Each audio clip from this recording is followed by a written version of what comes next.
কোরআন আমল করার তৌফিক দাও। যখন মরে যাব কোরআন শুনতে শুনতে মরার তৌফিক দাও।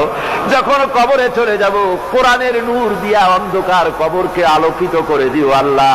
কিয়ামতে কোরআনের ছায়া আমাদের নসিব করে দিও, কোরআনের সুপারিশ কিয়ামতের ময়দানে আমাদের নসিব করে দিও।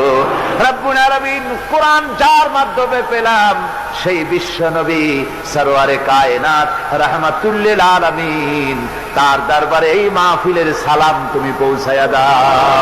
রব্বুল আলামিন, আমরা যারা মা বাপ হারাইছি, আমাদের মধ্য থেকে মা বাপ যাদের কবরে গেছে, দয়া করে তাদের কবরগুলিকে জান্নাতের টুকরা বানায়া দাও।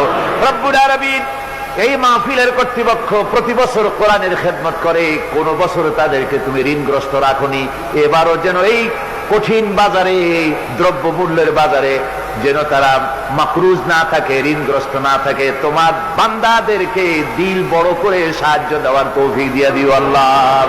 রব্বুল আলামিন, আজকে যে ভাইরা শিরক থেকে মুক্ত হয়ে তাওহীদের আশ্রয় গ্রহণ করলো, আমাদের এক বোন আর 4 ভাই ইসলাম কবুল করলেন, আল্লাহ তুমি দয়া করে মেহেরবানি করে বাকি জীবনটা দ্বীনের উপরে চলার তৌফিক দান করে দিও।